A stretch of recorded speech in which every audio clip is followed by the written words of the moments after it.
కలవడం జరిగింది. మంత్రి గారు ఏం చెప్పారంటే, మేము ఏం చేసినామంటే 2015 నోటిఫికేషన్ కూడా మేము ఇచ్చేసినాము సార్, ఇది పాత విఆర్ఓలతో నింపుతున్నది కరెక్ట్ కాదు సార్, ఇది చూడండి సార్ డైరెక్ట్ రిక్రూట్మెంట్ ద్వారా చూడండి అంటే మంత్రి గారు సానుకూలంగా స్పందించారు. చూద్దామమ్మా అని మన సెక్రటరీ అయిన నవీన్ మిట్టల్ గారికి మేము ఇచ్చిన ఏమైతే వినతులు ఉన్నాయో అవి తీసుకెళ్ళి ఇవ్వడం జరిగింది. సో మంత్రి గారు పాజిటివ్గా స్పందించారు. కాబట్టి దయచేసి గవర్నమెంట్ మాకు అర్హత గల 2 లక్షల సివిల్ ఇంజనీరింగ్ నిరుద్యోగులు ఉన్నారు సార్ ఇక్కడ, అది డైరెక్ట్ రిక్రూట్మెంట్ ద్వారా వేయడం వల్ల విఆర్ఓలు ఉన్న వాళ్ళు కూడా వాళ్ళు ఒకవేళ క్వాలిఫికేషన్ ఉన్న వాళ్ళు కూడా వాళ్ళ టాలెంట్ ఉంటే ఈ జాబులను కొట్టుకుంటారు సార్. మాతో పాటు మాకు న్యాయం చేయాలని అనుకుంటున్నాం. కంప్లీట్గా ఇప్పుడు ఏంటంటే ఇంటర్మీడియట్ డిగ్రీ చేసిన వాళ్ళకు కూడా ఇవ్వడము, diploma civil engineering, ITI, BTech civil engineering, MTech civil engineering సంబంధించిన పోస్టులు చేసిన వారికి ఇవ్వకుండా ఓన్లీ వీఆర్ఏ వీఆర్ఓలకి ఆ డిప్యూటీ సర్వేయర్ పోస్టులను అర్హత లేని వారికి కట్టబెడుతుంటారు మొత్తం అనే సమాచారం మాకు వచ్చింది. ఆ సమాచారం వచ్చిన నేపథ్యంలో ఏంటంటే మాకు అన్యాయం జరుగుతుంది. 8 సంవత్సరాల నుంచి ఎలాంటి ఉద్యోగాల భర్తీ జరగలేదు. 2017 నుంచి ఇప్పటి వరకు డిప్యూటీ సర్వేయర్ల ఉద్యోగాల భర్తీ ఎక్కడ జరగకపోవడంతో మేము అందరికీ ఆవేదనకు గురై ఇక్కడ మంత్రి గారి దగ్గరికి రావడం జరిగింది. సెక్రటరీలో మంత్రి గారిని కలిసినాం. చూద్దామమ్మా ఎట్లాంటి అన్యాయం జరగకుండా, మీకు ఎలాంటి అన్యాయం జరగకుండా ఏదైతే మన క్వాలిఫికేషన్ ఉందో క్వాలిఫికేషన్ ప్రకారంగానే కంప్లీట్గా డైరెక్ట్ రిక్రూట్మెంట్ ద్వారా మాత్రమే ఈ యొక్క పోస్టులను భర్తీ చేస్తామని మంత్రి హామీ ఇవ్వడం జరిగింది. ఆ హామీ ప్రకారంగానే 2025 జాబ్ క్యాలెండర్లో ఈ యొక్క డైరెక్ట్ రిక్రూట్మెంట్ డిప్యూటీ సర్వేయర్ పోస్టులన్నింటినీ చేర్చమని కోరడం జరిగింది. ఈ విషయాలన్నింటినీ కమిషనర్ సార్ విఠల్ సార్కి ఆ యొక్క వినతి పత్రాలన్నింటినీ ట్రాన్స్ఫర్ చేయడం జరిగింది. వెరిఫికేషన్ చేసిన తర్వాత అందరికీ న్యాయమైన విధంగా చర్యలు తీసుకుంటామని చెప్పడం జరిగింది. ఇది మంత్రి గారు చెప్పారు. మొత్తం 1000 పోస్టులు ఉన్నాయి. 1000 పోస్టులకు సంబంధించి ఓన్లీ క్వాలిఫికేషన్ లేని వాళ్ళకు, ఆల్రెడీ సర్వేయింగ్ గురించి పట్టు లేని వాళ్ళకు, డిప్లొమా కానీ, ఐటీఐ కానీ, బీటెక్ కానీ ఎవరు చేయకుండా ఎవరిని ఫిల్ చేయము, డైరెక్ట్ రిక్రూట్మెంట్ ద్వారానే మొత్తం చేస్తామనేసి సార్ చెప్పడం జరిగింది. అవును, సో వాళ్ళకి ఎక్కువ ప్రియారిటీ ఇచ్చే అవకాశం ఉంటుంది. వీఆర్ఏ వీఆర్ఓలు ఆల్రెడీ ఇంతకుముందు ఉద్యోగులే కాబట్టి వారు వేరే శాఖల్లో ఉన్నారు కాబట్టి ఆ శాఖల్లో ఉన్న వారిని గతంలో వీఆర్ఏ వీఆర్ఓలుగా ఉన్న స్థానంలోనే భర్తీ చేయమని మేము కోరడం జరిగింది. ఏదైతే సర్వేయర్ ఉందో ఆల్రెడీ వీఆర్ఓగా వాళ్ళు పనిచేసి వాళ్ళకి అనుభవం ఉంది కాబట్టి ప్రభుత్వం ఈ నిర్ణయం తీసుకున్నట్టు తెలుస్తుంది. ఒకటేంటంటే డిప్యూటీ సర్వేయర్ సంబంధించిన పోస్టుకు వీఆర్ఓలు అనేది అనర్హులు.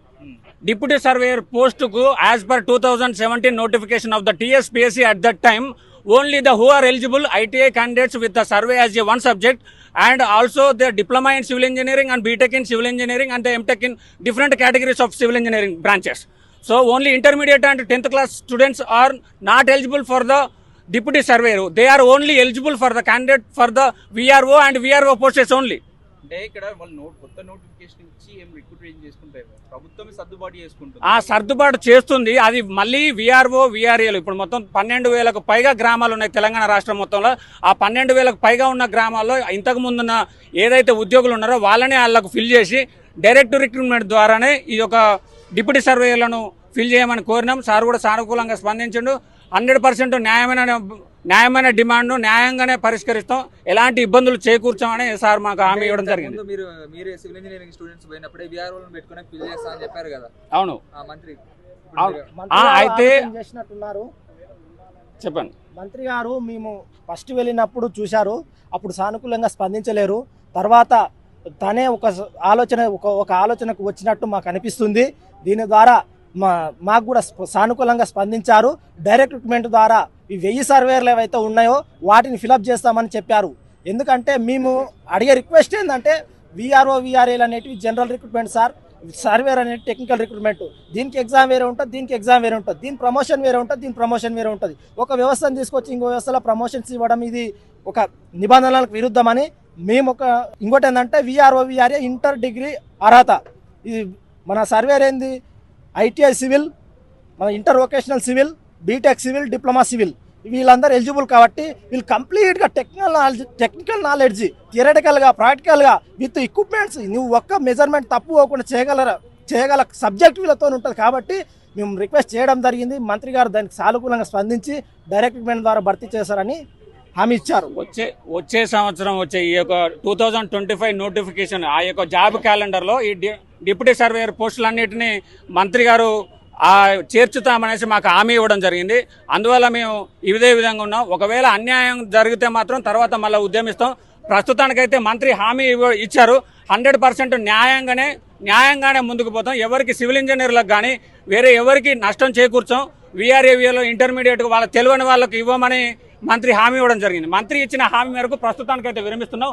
ఒకవేళ సివిల్ ఇంజనీర్లకు కానీ మా యొక్క క్వాలిఫికేషన్ అసలు 2017 నోటిఫికేషన్ ప్రకారంగా క్వాలిఫైడ్ అయిన వారికి ఎలాంటి నష్టం జరిగినా కానీ తెలంగాణ రాష్ట్ర వ్యాప్తంగా ఉద్యమించడానికి సిద్ధమవుతాం. అప్పుడు చర్చలను బట్టి అయితే సార్ అయితే సానుకూలంగానే ఉన్నారు. 100% న్యాయం చేస్తారు అనేసి మేము భావిస్తున్నాం. ప్రజెంట్ వీఆర్ఓలకు ఇస్తే వాళ్ళు కనీసం పక్కనున్న గెట్టు పక్కనకి లుల్లులు అయితే ఏమైతే గ్రామాల్లో అన్నదమ్ముల పంచాయతీ కాదుగా అక్క చెల్లెలు కూడా జుట్టు పట్టుకొని కొట్టుకోవాల్సిన పరిస్థితి ఏర్పడుతుంది. కాబట్టి ప్రజలు ఎవరు కోరుకోరు. ఏంటంటే ప్రతి ఒక్కటి each and everything latitude longitude and what is the levels are they don't know. వాళ్ళకి ఎలాంటి ఇన్ఫర్మేషన్ కానీ వాళ్ళకి సంబంధించిన నాలెడ్జ్ లేదు కాబట్టి వారు చేయలేరు. కామన్గా డిప్యూటీ సర్వేయర్ చేయాలంటేనే ఆయనకు కనీసం ఒక 6 నెలల ట్రైనింగ్ అవసరం. ప్రభుత్వం కల్పిస్తే ట్రైనింగ్ ఇచ్చినప్పటికీ 3 సంవత్సరాల చదవలేంది 6 సంవత్సరాల ట్రైనింగ్ ఇచ్చడం అనేది అది అసాధ్యం. ఎందుకంటే ఎంత ఇచ్చినా కానీ ఆ సబ్జెక్ట్ అనేది దే కెనాట్ టేక్ అన్నమాట. సో అంత నాలెడ్జ్ వాళ్ళు తీసుకోలేరు. ఎందుకంటే ప్రాక్టికల్గా ఆల్రెడీ మేము 6 సంవత్సరాల నుంచి ప్రాక్టికల్ నాలెడ్జ్ పొంది ఎక్కడి నుంచి ఈచ్ అండ్ ఎవ్రీథింగ్ ప్రతి ఒక్కటి ఉంటుంది. కాబట్టి వాళ్ళ అయితేనే ఎఫిషియంట్ సర్వేయింగ్ చేయగలుగుతారు. లేదంటే 1 ఇంచు తేడా వస్తే అన్నదమ్ములు కొట్టుకుంటే కాదు ఊరంతా జనం కాబట్టి కొట్టుకోవాల్సిన పరిస్థితి ఏర్పడుతుంది. సో అలాంటివి లేకుండా మంత్రి గారు 100% అంతా మంచిగా జరుగుతుంది. ఎలాంటి క్వాలిఫికేషన్ లేకుండా వారికి ఇయ్యము. 100% 2025 జాబ్ క్యాలెండర్ ప్రకారంగానే మొత్తం డిప్యూటీ సర్వేయర్లను భర్తీ చేస్తామని హామీ ఇవ్వడం జరిగింది. సార్ ఇచ్చిన హామీ మేరకు ప్రస్తుతానికైతే అందరం సంతృప్తిగానే ఉన్నాం. Thank you so much. Thank you.